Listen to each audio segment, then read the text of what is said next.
Quand vous parlez de libérer les ancêtres, cela veut-il dire que vous croyez aux morts ou à la communication avec eux? Pouvez-vous m'expliquer davantage, s'il vous plaît? Voici une autre question que j'ai reçue et qui va dans le sens de la question à laquelle j'ai prévu de répondre dans cette vidéo. Salut tout le monde, bienvenue à nouveau sur Eliane Dakogan Dévotion, une chaîne YouTube consacrée à la religion et à la spiritualité. La question principale de cette vidéo est donc la suivante. Avez-vous déjà été témoin de personnes transformées, guéries ou délivrées grâce à la foi et à la prière au sein de votre œuvre spirituelle? Donc, œuvre spirituelle faisant référence à la Fédération des familles pour la paix mondiale et l'unification.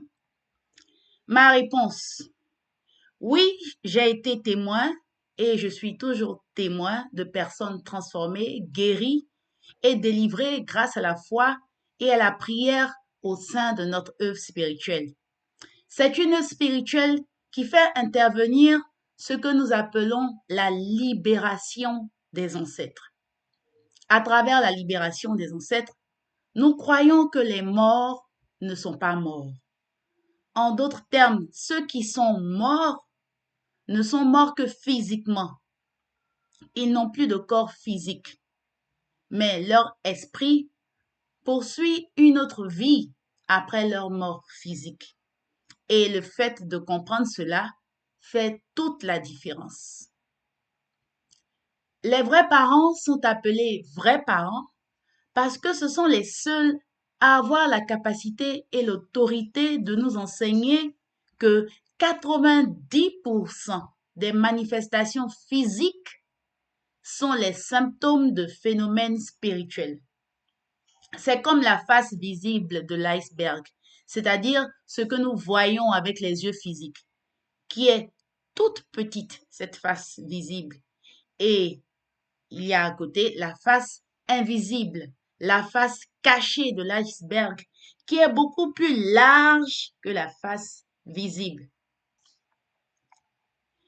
L'histoire du Titanic est un exemple marquant qui évoque la nécessité de consulter ou de faire référence au monde spirituel pour avancer prudemment dans la vie. Le capitaine de ce bateau, ce paquebot appelé Titanic, avait aperçu la face visible d'un iceberg, mais il avait sous-estimé l'étendue de la face invisible de cet iceberg. Il n'a donc pas pu faire dévier son bateau à temps avant d'entrer en collision avec l'iceberg.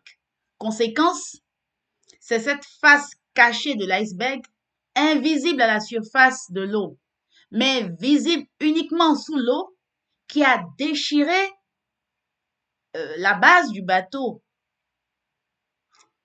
laissant ainsi entrer l'eau à une vitesse qui a fini par couler le gigantesque Titanic au beau milieu de l'Atlantique au bout de près de 3 heures.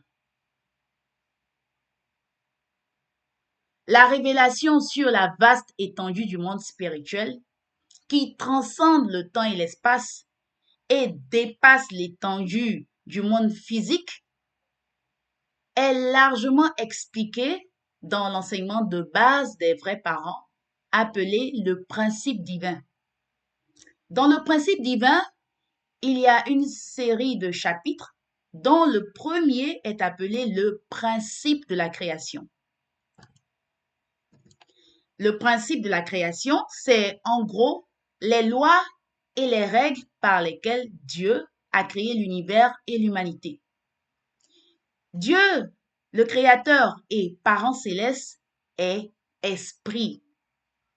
Et le principe de la création dit ceci à la page 21 de la version française. Je cite: on ne peut résoudre les problèmes touchant à la vie et à l'univers sans comprendre d'abord la nature de Dieu. Donc, le principe de la création explique en détail la nature de Dieu. Mais Dieu est invisible. Il est esprit. C'est comme la face cachée de l'iceberg. Alors, si Dieu est invisible, comment on peut expliquer sa nature? Comment on peut vraiment le connaître? C'est en observant tout ce que Dieu a créé de visible, y compris l'être humain, créé à l'image et à la ressemblance de Dieu, comme le mentionne ce verset de la Bible, Genèse chapitre 1, verset 26. Je cite, « Puis Dieu dit, faisons l'homme à notre image, selon notre ressemblance, et qu'il domine sur les poissons de la mer, sur les oiseaux du ciel, sur le bétail, sur toute la terre et sur tous les reptiles qui rampent sur la terre. » Donc, faisons l'homme à notre image, selon notre ressemblance. Donc, la Bible version Louis II. Ainsi, en étudiant la nature de l'être humain, on parvient à comprendre et connaître la nature de Dieu, celui qui a créé l'être humain à son image et à sa ressemblance. Dieu a créé l'être humain comme lui-même. Qu'est-ce qui caractérise un être humain? Chaque être humain a ce que le principe de la création appelle des caractéristiques duales. Et il y en a deux. Il y a d'une part la caractéristique duale de yang et yin, ou masculinité et féminité, ou encore plus et moins. Et d'autre part, il y a la caractéristique duale de nature intérieure et forme extérieure, ou esprit et corps, ou intangible et tangible, ou immatériel et matériel. C'est pourquoi nous sommes soit hommes ou femmes, d'une part, et d'autre part, chaque homme et chaque femme a un esprit et un corps. Après avoir expliqué ce qui caractérise un être humain, le principe de la création explique le but de la création.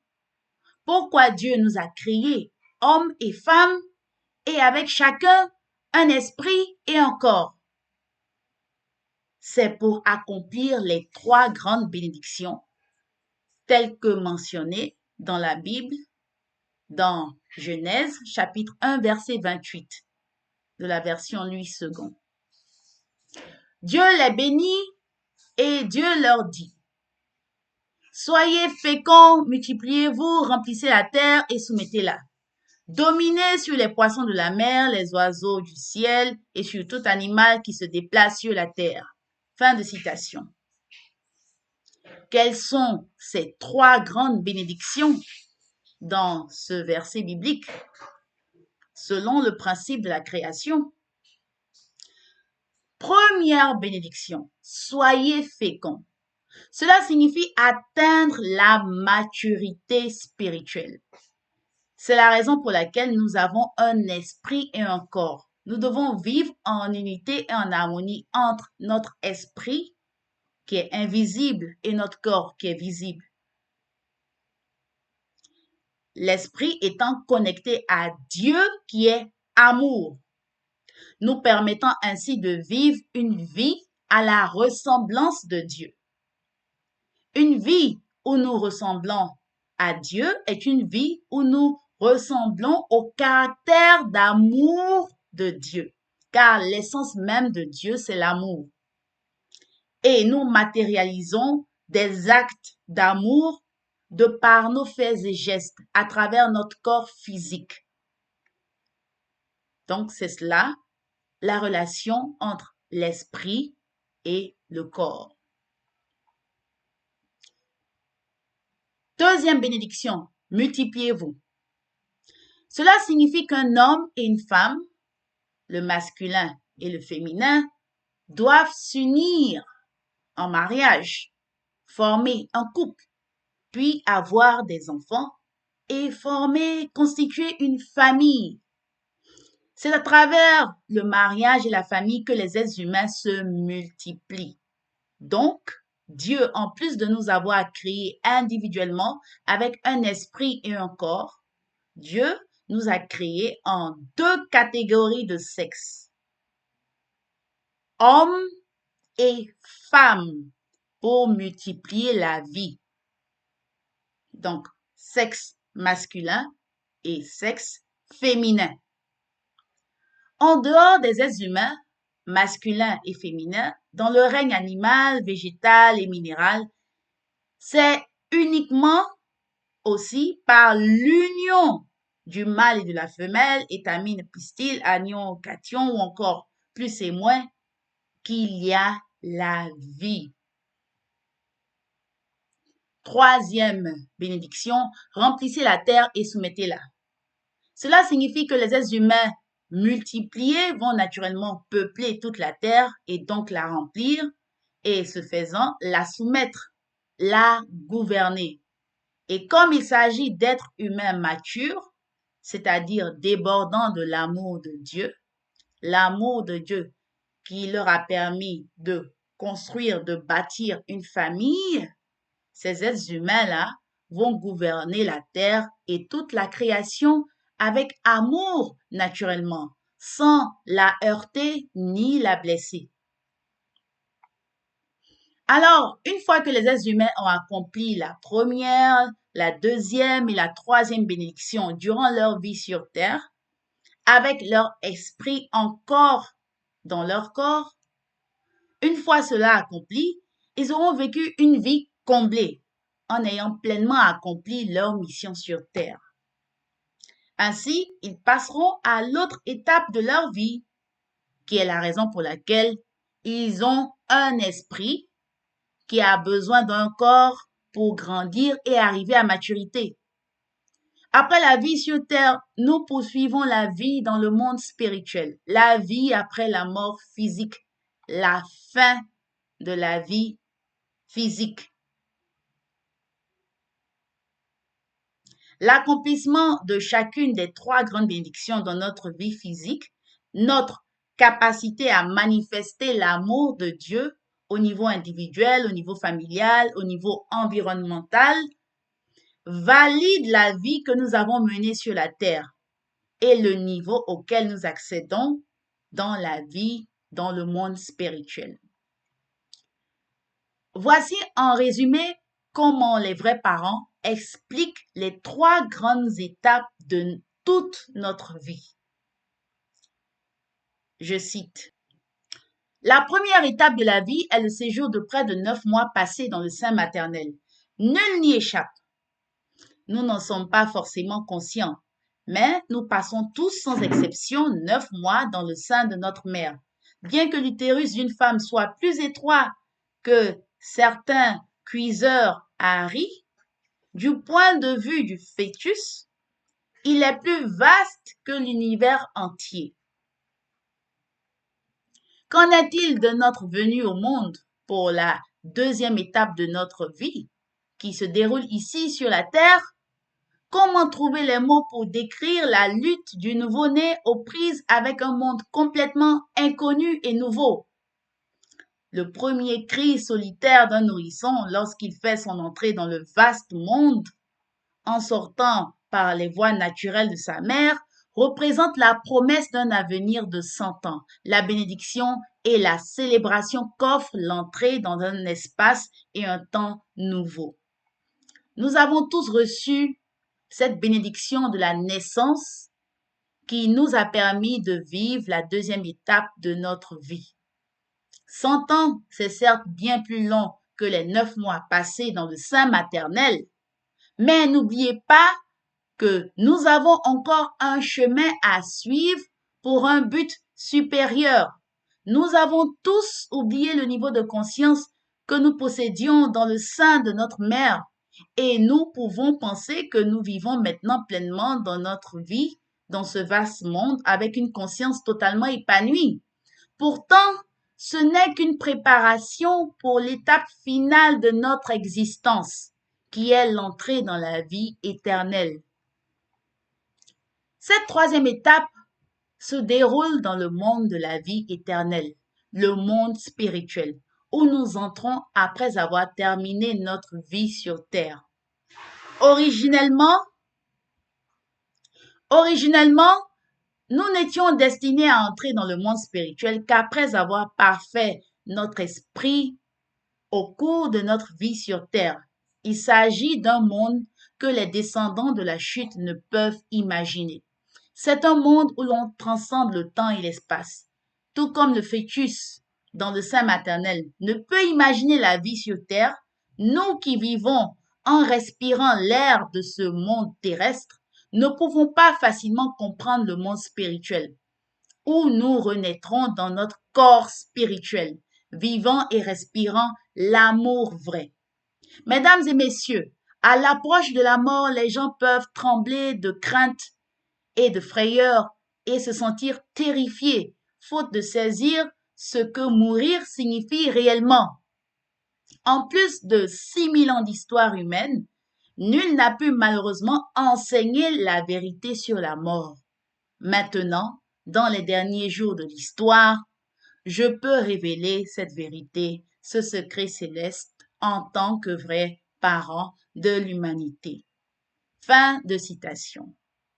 Donc, ce sont les paroles des vrais parents du ciel, la terre, de l'humanité, notamment du vrai père de l'humanité, révérend Sun Myung Moon. Il existe donc un monde spirituel qui est immensement vaste, beaucoup plus immense que la face invisible de l'iceberg. Il est appelé monde spirituel parce que c'est là que se trouve Dieu, le Créateur, l'être suprême et tous les esprits et toutes les entités spirituelles. Alors cela dit, revenons sur cet extrait de l'explication sur la troisième étape de la vie. Je cite, originellement, nous n'étions destinés à entrer dans le monde spirituel qu'après avoir parfait notre esprit au cours de notre vie sur terre. Il s'agit d'un monde que les descendants de la chute ne peuvent imaginer. Fin de citation. En somme, ici, il s'agit de bien mourir. Et pour bien mourir, il faut bien vivre. Et pour bien vivre, il faut bien être. Beaucoup de personnes sont entrées dans le monde spirituel de façon précoce, leur mission de croissance spirituelle étant restée inachevée sur Terre. Et, comme selon le principe de la création, un esprit ne peut faire sa croissance que dans un corps physique, ces esprits viennent interagir avec nous d'une manière ou d'une autre. Un esprit qui n'a pas fini sa croissance est un esprit qui a été sevré de l'amour de Dieu. Il est loin de l'amour de Dieu. Ainsi, la source, l'origine des guérisons définitives n'est rien d'autre que le contact avec l'amour de Dieu. L'amour de Dieu est la meilleure source d'énergie. Et c'est cette énergie qui guérit, qui crée ce monde de liberté, de paix, d'unité et de bonheur pour tous, de prospérité partagée, de valeurs universelles, d'interdépendance. Alors, loin de l'amour de Dieu, l'humanité est malade spirituellement et même physiquement, puisque, comme nous l'avons dit plus tôt, 90% des symptômes physiques ont une origine qui est une manifestation d'un phénomène spirituel. Et c'est à cause de cette maladie spirituelle que la médecine moderne parle de maladie incurable et annonce même des fins de vie imminentes pour des personnes en l'absence de réponse scientifique. En d'autres termes, un tel est condamné à mourir dans 2 mois, dans 3 mois, ou tel fœtus est condamné à naître par malformation, etc., etc. Et quand un miracle se produit malgré tout, la science ne peut pas expliquer ce phénomène de miracle. Parlons de miracle justement. Voici d'ailleurs comment Google définit le mot miracle.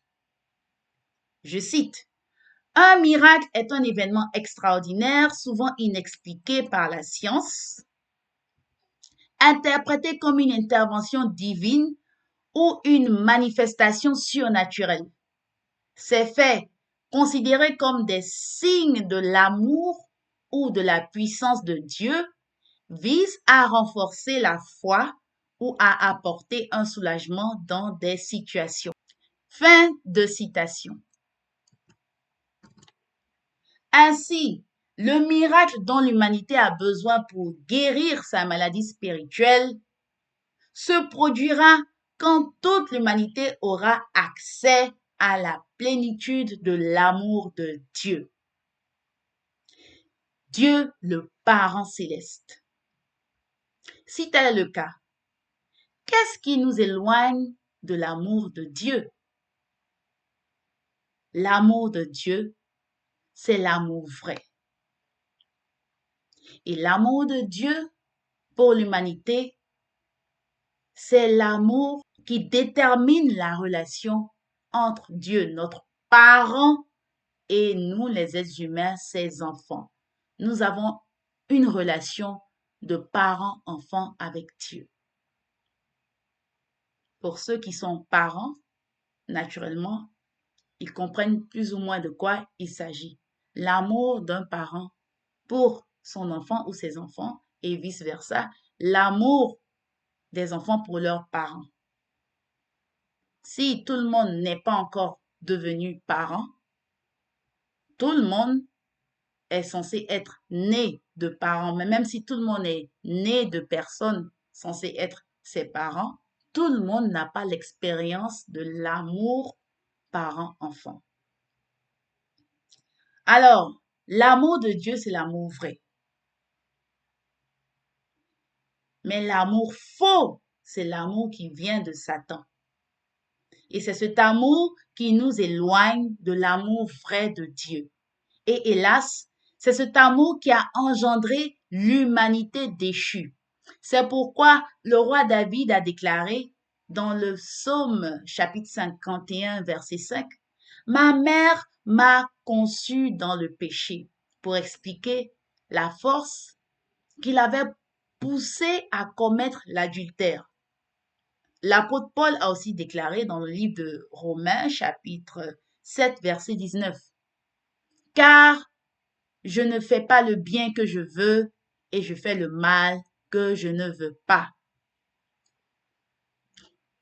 Adam et Ève, nos premiers ancêtres, étaient bien nés parce que nés originellement de l'amour de Dieu, le Parent céleste. Ils étaient nés comme les enfants bien-aimés de Dieu, le Créateur et Parent céleste. Mais à un moment donné de leur vie, ils n'ont pas bien vécu et ils ne sont pas arrivés à maturité spirituelle comme Dieu attendait d'eux. Ils ont désobéi à Dieu en mangeant le fruit défendu. Durant leur vie déchue, ils ont mis au monde des enfants déchus et ce cycle vicieux déchu s'est prolongé de génération en génération jusqu'à notre époque. Et l'humanité, depuis la chute d'Adam et Ève, est sous l'influence de Satan et des forces du mal depuis le monde spirituel, tandis que Dieu est à l'œuvre avec les forces du bien pour amener l'humanité dans l'étreinte de son amour. Dans une prochaine vidéo, nous répondrons à une autre question posée sur le même thème de la communication avec le monde spirituel ou le monde des esprits. La question dit ceci, et je cite, « Comment pouvez-vous communiquer avec les morts ?» Mais vous communiquez déjà avec les morts au quotidien. C'est juste que vous ne vous en rendez pas encore compte. Comment se passe cette communication alors? De nombreux religieux, psychologues et spiritualistes ont abordé cette question dans des ouvrages ou des conférences. Mais cette communication avec les esprits est très sensible, confuse et même chaotique. Et il faut y mettre de l'ordre. C'est à ce moment-là qu'interviennent les vrais parents. On en parle dans la prochaine vidéo. Merci beaucoup, que Dieu vous bénisse et à très bientôt.